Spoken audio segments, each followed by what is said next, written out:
Hello and welcome to the Anyone Can Play Guitar podcast, which gives you, the listener, a series of hints and pointers on your journey as a musical artist, providing you with interviews from those in the music industry, along with our own experiences. Ben and James shine some light on the many pitfalls and opportunities that being a musician has to offer. Last week we had part one of our trilogy with guitarist and band leader Jamie McCredie, where we discussed learning the guitar, covering self-study versus formal education.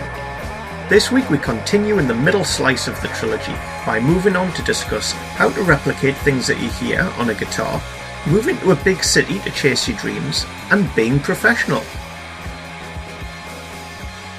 Hello and welcome to episode 25 with me, Ben, and him, James. Silver Anniversary Edition, James. Right, is that well, how I play I it? don't know, because will that be episode 25 or 25 years of the podcast? Oh God. Don't get angry. Anyway, we're back with Jamie McCredie, part 2. Yes. This will be going live the day before you get married. Indeed, yes. Tomorrow I will be getting married, as this airs. Yes, as this airs. So congratulations. Oh, thanks. Have a nice time. Yeah. I'll do a good speech, don't worry. You better had. Is it anywhere near as good as mine for you? Yes. There is plenty jokes. Anyway, that's besides the point. So yes, last week we got to meet Jamie and we spoke about how he got started with the guitar and how he got started on his obsessive journey with the guitar. This week we get a bit more into that obsession. It sounds really bad, doesn't it, obsession? But it is. It's a good one. We'll look at going from that next step of learning from books to replicating what you hear. Moving to the big city. And that also a very important part, the professionalism. Yes. Which has come up in a few episodes in different guises. But he goes into a fair bit of detail, and it makes sense how Jamie describes why he would stand out, or not even necessarily stand out, but why people will go back and get him involved in a project or performance or whatever repeatedly. Yeah.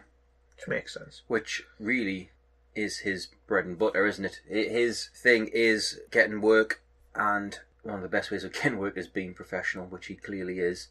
And we get into. So, without further ado, why don't we see what he has to say? Let's do that. Before you, I can see Ben's got a question on the tip of his fingers. Tip of his fingers. It's a clever skill I didn't know I had there. Well, but for me, who isn't a guitarist, albeit I can just play some very basic sort of stuff, in terms of, I guess for me, picking up the guitar, being able to listen to something and then play it would be a stretch beyond what I could do. I'm interested in how you go from the point of listening to something to then being able to play it. In terms of what specifically do you listen out for, and how do you get to that point or that level of skill? Yeah, well, that's a fascinating one, because I've got theories on everything, so I'll try not to bore you with all of this stuff. But Please do. I think there's kind of two types of people. There's the kind of super mega prodigy types who are born and just can do it. You know, like I don't know if you're aware of Jacob Collier, but he's a young lad who's probably still only about 21, 22, maybe 23 now, and he's like the next evolutionary standard of what humans can do. I mean, if you it's a bold claim. Look at his YouTube videos of him harmonizing his voice with his own voice, and then harmonizing that with the instruments that he plays, and then creating his own backing tracks, all at the age of about 19. It's just incredible. I mean, he's described by Quincy Jones as, one of the greatest of all time. Steve Vai says that he's the most musical person he's ever met in his life. Wow. So there's guys like that. And a piano player called Gwilym Simcock, who I also have a similar opinion of, is just so unbelievably talented. It's like an athlete with 6 legs, this does a 1,000-meter sprint, And then there's the rest of us mere mortals. And I certainly fall into that latter category. I'm not particularly special one way or the other, but to try and get yourself to a point where you can nurture your own improvement, I think the best thing that you can do is learn to sing what it is that you hear. So I reckon if you put a record on, one of the first things you should do is try and hum the bass line.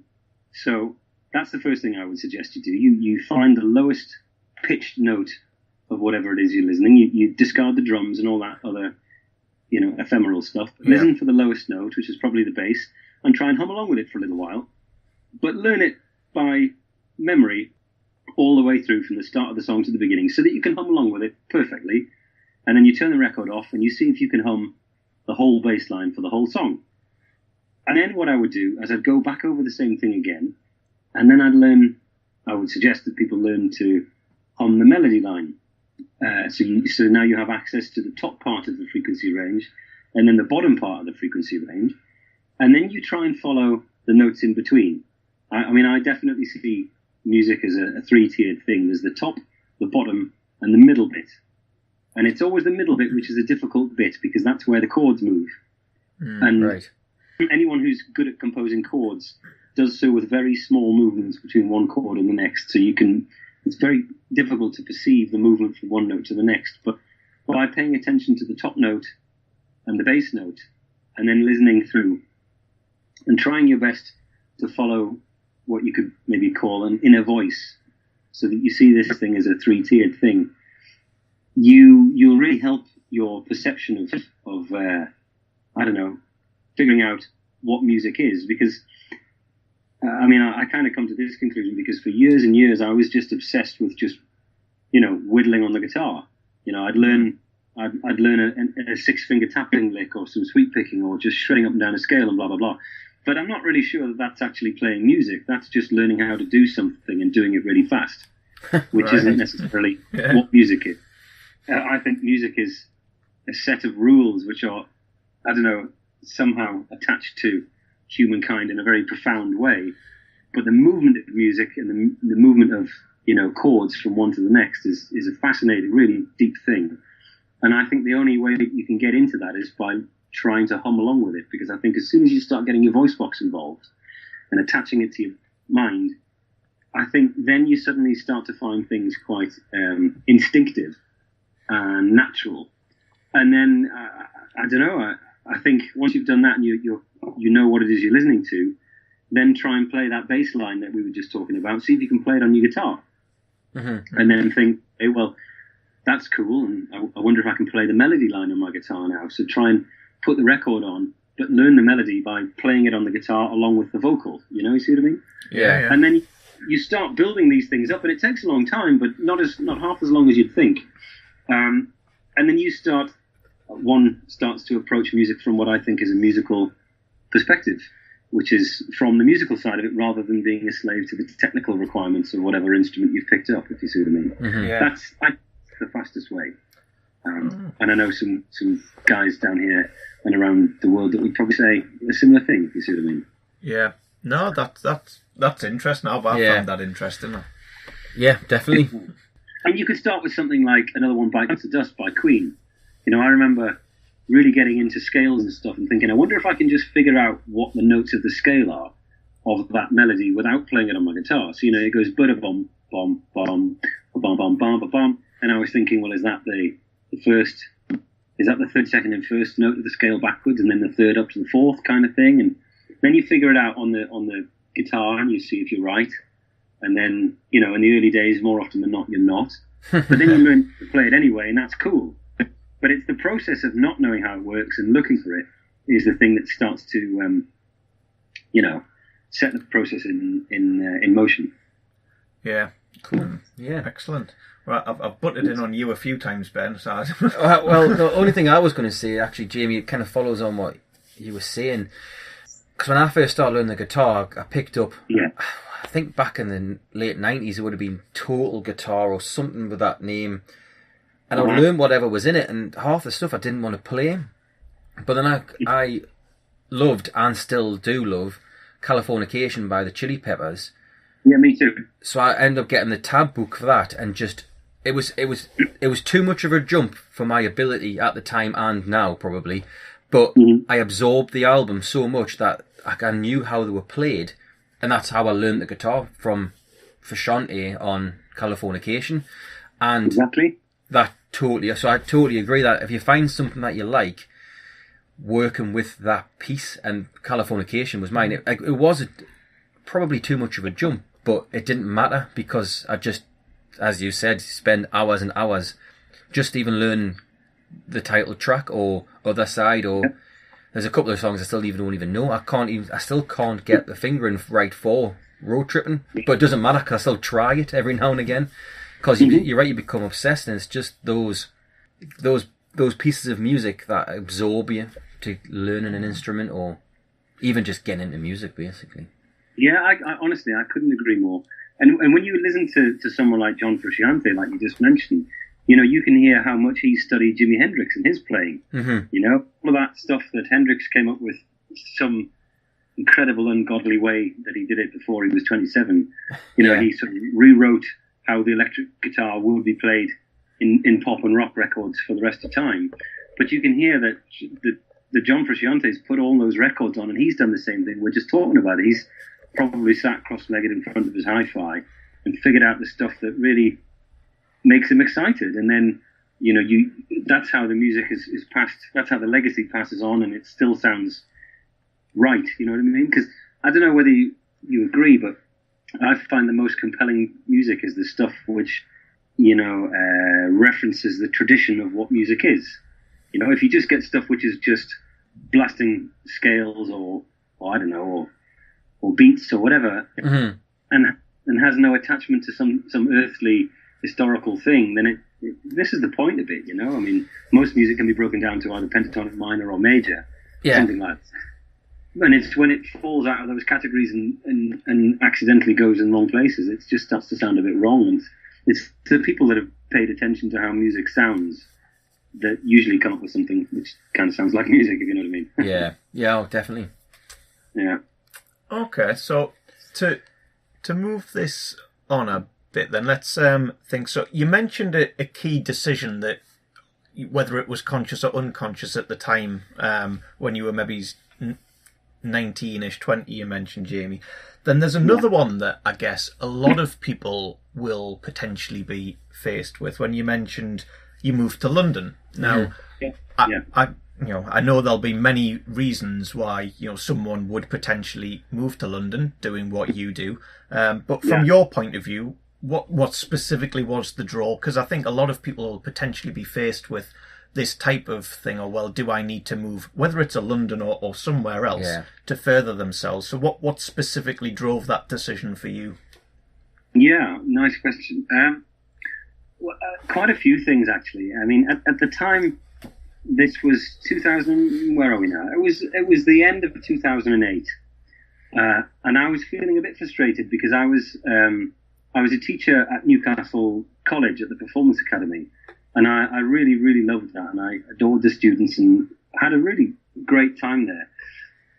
But I hadn't really made a conscious decision to stop playing guitar, because nothing was ever going to make that happen. It was just that once I graduated from my degree, and while I was doing my first master's at the university, Newcastle University, the college said, well, would you like to teach here? And I thought that was a wonderful thing to do, and it was. I loved it.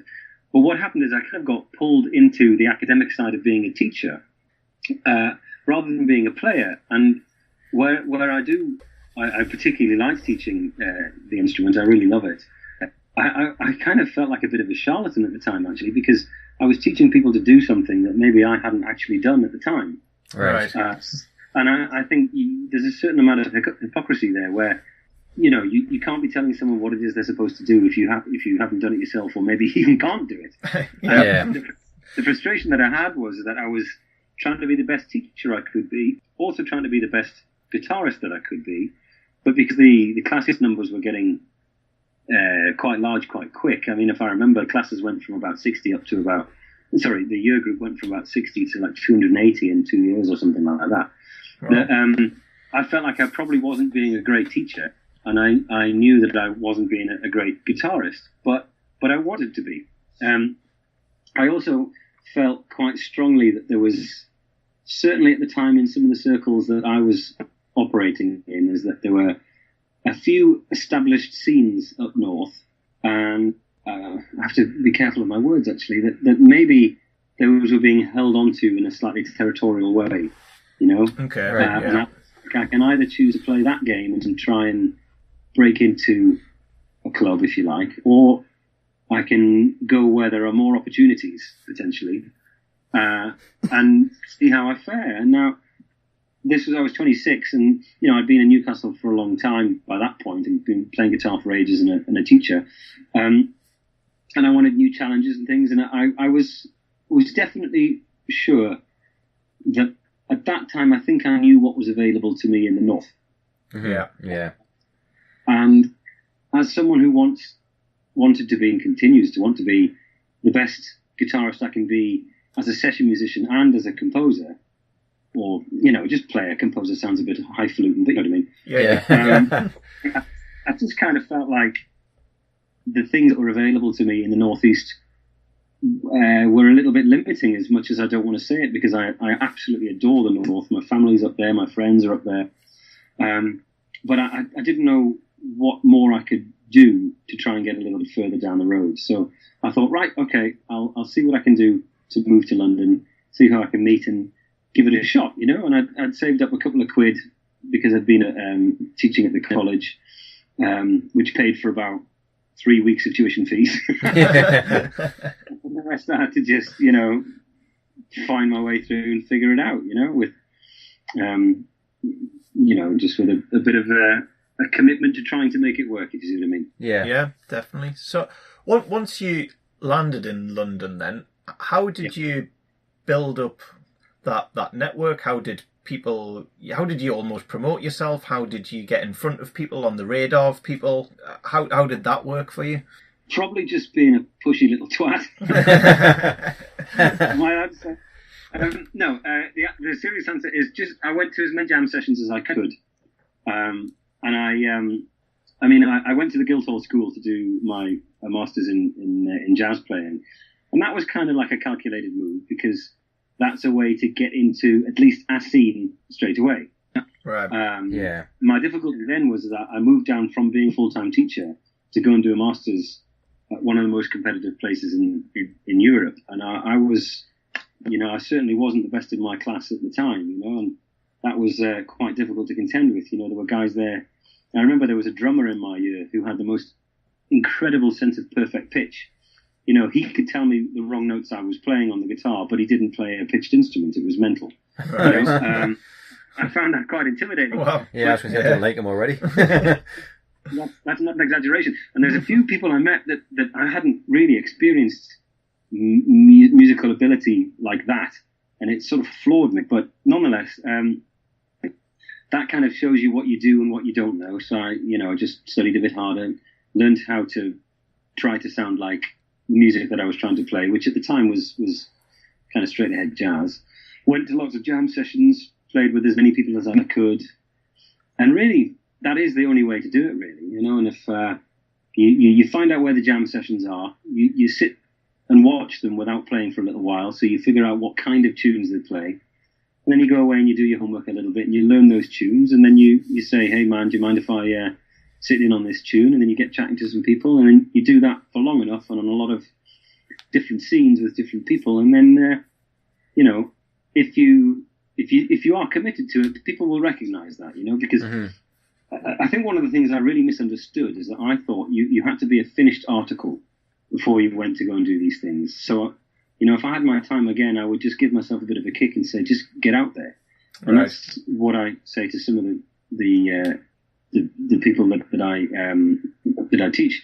You know, is people want to see new people trying their best to learn music, because it's the same thing that everybody does, and it's an exciting thing, and it's also fraught with, you know, potential embarrassment and danger and all that sort of stuff. But, you know, the guys who are already established won't be threatened by someone who's new. They'll be keen to help usually. So if you put a bit of work in and show them that you care about it just as much, then there are people along the way who will give you, you know, a helping hand. And fortunately, I bumped into 4 or 5 key people that introduced me to so and so, who introduced me to so and so, and then I found myself playing on this album, and then I got my first tour, and then I got my first sort of European tour, and then blah blah blah, and it's amazing because it can work. It really can work, and it still can work. So I urge anyone who has that, who has their eye on that kind of prize to get on with it, because if you're really up for it, you can make it work. But if you're not up for it, or you're not sure if you're up for it, then for God's sake, do something else, because it's exhausting. Yeah. That's actually a really good point, because one of the topics we've got is basically your job, which I know that's a broad term because you've got a lot of jobs. When we read your bio on your website there's lots of names of you've worked with this person, that person, the other person, and a whole host of people. And one of the main questions I had was, why... Now, this is going to sound worse than it actually is. Why do they keep coming back to you rather than someone else? What do you have that others don't? That because obviously you're doing something right, but it's just tapping into what are you doing? Because there's a lot of great musicians out there. So, yeah, exactly. Yeah, so you must be doing something. And it might be the tenacious twat part again, but still, that's a skill you've got to learn, isn't it? Yeah. Well, listen, I'm not sure. Is my honest answer to that is I don't know, but there are a couple of principles that I try to stick with, which might help, and they're actually far simpler than you might imagine. I mean, there's a lot of musicians I've met who are just like I said before, just extraordinarily talented, but half of them aren't reliable and don't turn up on time. Half of them can't drive. I mean, I'm making sweeping generalizations here. I need to be very careful of. But there certainly are certain stereotypes within the music industry which you can't believe would be true, but sometimes tend to be, And I think, I don't know, I think really it's a case of trying to recognize where you are and what your responsibilities are, and never sell yourself too short, which actually in the past I have done far too many times. But also try not to be desperate to be the center of attention all the time, because most of the time on sessions, there's two or three key players in the room. There's the producer, there's the artist, and there's the engineer. And those guys, they know what they want. That's why they called you to do it. So they want to know that someone has all the right stuff. So there's another one, actually. So all of my spare cash, if there was even a penny, would go on trying to find a way to get this particular guitar or this guitar or this amp and all that sort of stuff, and learning my gear properly. You need to know how all this stuff works too. But really, it's a case of turning up and trying to be respectful to what the person who's hired you wants to hear, because they if they want your opinion, they'll ask for it, and a lot of the time they do. And they don't want you to turn up and start saying, "Hey man, do you know how fast I can play? Do you know how quick I can play on one minor scale?" They don't want any of that stuff. So I don't know. I mean, I would still very definitely describe myself as someone who's hopefully trying to develop this, trying to make my career better. I'm still chasing those who are further down the road than me, who I regard as very successful and great, and I pay attention to what they're doing and try and emulate it, which is turn up, be in control of your own stuff, make sure your stuff works. Be able to have a good conversation. Don't say no when someone offers you a drink, but don't get pissed. That kind of thing. You know what I mean? Yeah. I don't know. Just take it seriously, and I do take it seriously, because I think every day where I get the opportunity to be paid to play guitar I just can't believe it. It's brilliant. Yeah. There's actually a couple of parallels there between what James and I did in the band. So it did take us, I would say, a good 2 years to get going playing live, to have some sort of we played lots of gigs in that time, but actually get a sound where people thought, actually this band sound good. And we spoke to Ross from the Futureheads on a previous episode about that learning to fail as well. Oh yeah, and how to deal with it, and then it's fine. Because I might be talking out of turn, but I'm sure there's some times where you spoke up in these jam sessions and went, I wish I never did that now. But you have to do that, otherwise, how do you know? Yeah. And that also, that other parallel of what you're saying there about working hard and stuff, like, we always turned up to soundcheck on time. We always had all the gear. And then there was some bands who were probably better than us, who were just unreliable. Weren't interested. Yeah. That was a band we played with in Liverpool who were just promoters drunk. Then promoters aren't really interested. It becomes a hassle to put those bands on. Stuff starts going missing. That's happened a few times. That totally makes sense, that bringing a level of professionalism to what you're doing is one of the things that can set you apart.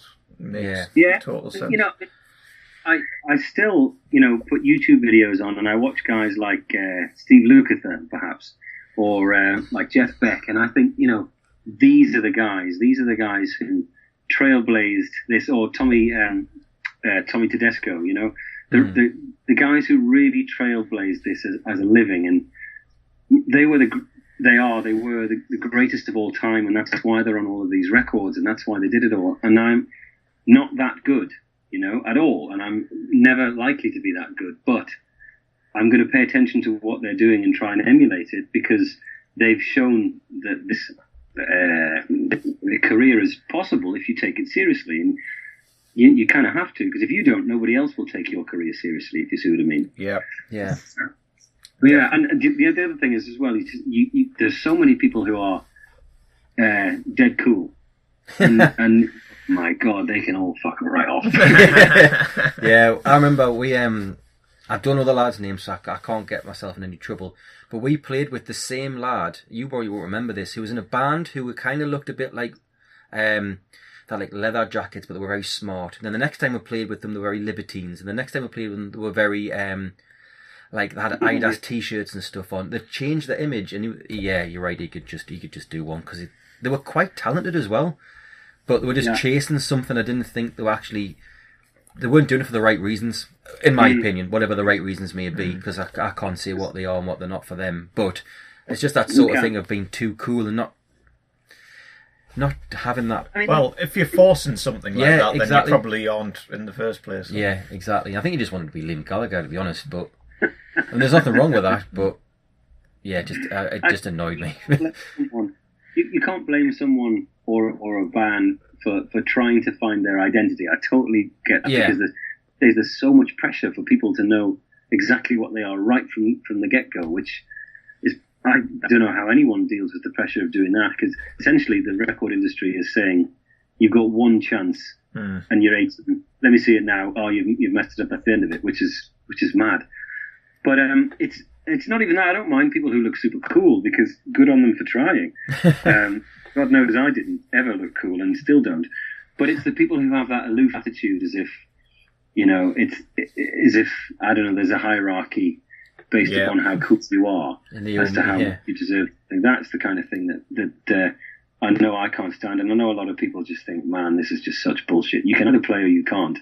And if you can play, try and be decent about it, because, isn't this an exciting thing to do with your life? Yeah. And I think some people become cool with that talent or their work. If you look at someone like Radiohead, they are cool because they're Radiohead and they're talented and they try new things. But what I love that Jamie said, though, that there's always going to be somebody better than you. Yeah, of course, at something, unless you're that one person in the world who happens to be the best at whatever the thing is. Unless you're David Bowie. But that's only going to last 5 seconds, Even if there's a poll and everybody says you're the greatest dude ever, then that is an amazing achievement and well done. But that's going to be transient as well. So the thing you've got to concern yourself with, I think, is trying to, as naff as it sounds, is trying to make music which has an emotional connection to people, because that's kind of why music exists in the first place. It's not who can play fastest, who can do the best pinched harmonics or sweep picks, or can play the best blast beats with double bass drums and stuff. It's about who writes a song that makes you feel, like the first time you fell in love, or when your cat died or something like that. Yeah. But really means something, and if you can do that, then that's, to me at least, that's something which transcends all the bullshit. If you see totally. Yeah. How do you like that, Ben? I like that a lot. And the first part, the bit was talk about a fair bit of detail, replicating what you can hear. I still find that impressive. I do too. Even from me being a guitarist, I find anything in that Air Bunnies, I couldn't do myself impressive.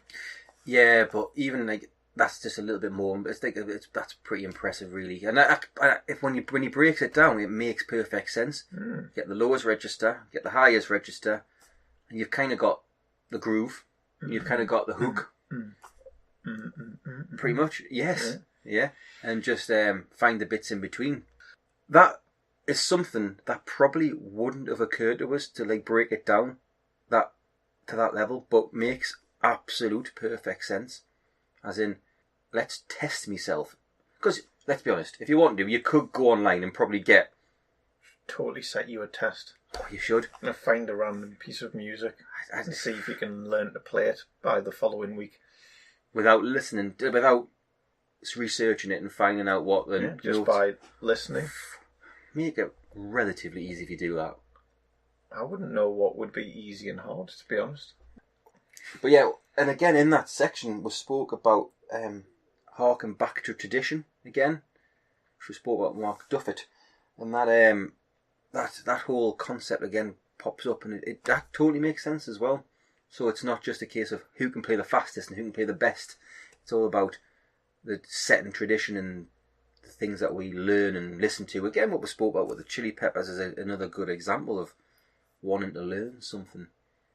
Anything else you picked out in that section about, or were you just still like, how can you learn something from just hearing it? Yeah, I was just still impressed. It all made sense. I still think for me, I would struggle, but I guess there's an element of don't know until I try it. But yeah, that's partly because I've never got to a point of being particularly wonderful on the guitar anyway. But I just find the whole thing impressive. Into that next section then, and the moving to London bit. Yeah. So again, there's some obvious benefits, and a lot of them were exactly sort of as expected. Yeah. I like the fact that he had a very clear view on sort of what he wanted to do. But then he gave some specifics, which was useful. He went to as many jam sessions as he could. Oh, now are you with the learning by ear? Now that, I got a shiver just even thinking about that, because I'm like, going into a jam session with like strangers who are really talented and like got their own scene. I was like, I mean, I'm not afraid of like that type of like normal situations, but that's like a different. It's like they're going to be talented bass players, drummers, saxophone players, wood instruments, singers, producers, all that stuff, and then you're going, "Can I play, please?" So what's your nervousness in that situation then? Like, if it was me, yeah. So, you know when you're playing football, like or like a Sunday league game, and you think you're talented, but then you go and join a team, and you realise quite quickly that you're not as good as you think you are. You're just the best on your playground. Right. That's the sort of nervousness I would have, as in, I can play the guitar. I'm better than a couple of my mates. Yeah, but they don't play the guitar, Ben. So, and you come across this person who is just absolute whiz. Doesn't matter if they're a show-off or not, they're just really tight or just know their stuff, and you're like, well, I can play Smoke on the Water quite well. No offence to Deep Purple. Yeah, it wasn't, it was a strange, like, as in, wow, that takes some guts. You've got to be, A, confident, talented, and have a little bit of cojones for it as well. Well, I think there's an element of the Ross cookies. Millard don't be afraid to fail as well. Oh, yeah. I mean, don't get us wrong, I would still do it. Yeah, but you're right. And I asked that because I could see many people almost being in that same bag of, I'm just nervous that I'm going to be awful, I'm going to get laughed out of this room, and I don't want to put myself through that experience. Yeah. Which, for many people with certain personality types, that would be a completely valid concern. Yes. But I would imagine most of the sort of really good, talented musicians doing that sort of jamming session, they're not going to be... No, they're not, are they? Yeah, they're not going to turn around and be like, you suck, get out. You're not cool enough for this, man. I bet that does go on some places. But then why would you want to work with those people anyway? So, exactly, yeah. So, like, if you have got a bit of talent or got a spark or something, maybe you're not as good, but people will see that and go, you know what? we can work on this. Yeah. It'll take a bit of time. I wouldn't have even necessarily thought of, there's definitely jamming sessions going on. Well, I should have asked this at the time, and when I was re-listening to make my notes, I was like, wait a second, how do you know there's a jamming session? Do you know someone? Do you get a contact? Do you just like... And it will be, yeah. It will be, but like... But you speak to people, you go to places where there's musicians, you find out about it. Yeah. But it's the same way we got gigs in the first place, isn't it? Like, how do you get a gig? Well, let's go to a few, speak to the band and say, who's the promoter? And then speak to them, and then try and convince them that we want to play. So I was being a bit flippant with it. But... Well, yes, but there's a point of, until someone says to you, right, there's jamming sessions that take place, then instantly, all right, I'm going to ask people about it. But until you know that it's a thing, then you wouldn't necessarily speak to anyone about it. So, but again, it's that whole notion of we've spoken with Shopping, we spoke about it with other bands, other people, of going all in. Right, Yeah. I've got a job, I'm good at it, and I'll probably have this for a long time. But no, I'm going to go all in. I'm going to move to London. Yeah. You said yourself you had a couple of quid saved up, which didn't last very long. It's a decision, isn't it? Yeah.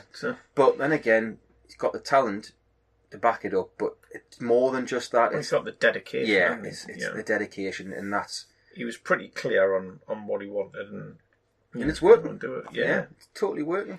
Definitely, but the point around just getting to play with different people, better people, it's, back to your football analogy, you play with people who are as good as or better than you, it improves you. And, yes. The same with musicians, you up your game if everyone else around you's really on it. That's why I quite like the when we played academy gigs and Clooney gigs, because besides the odd one every now and again, the band you're playing with is going to be very good. And then you'll get support slots, and they're touring bands. You've got to bring it, really, haven't you? You've got to go all in, and you're right, it makes you want to play better. And then we did. Yes. Yeah, you sure? Well, I think there's an element of you should bring it every no time. That is right.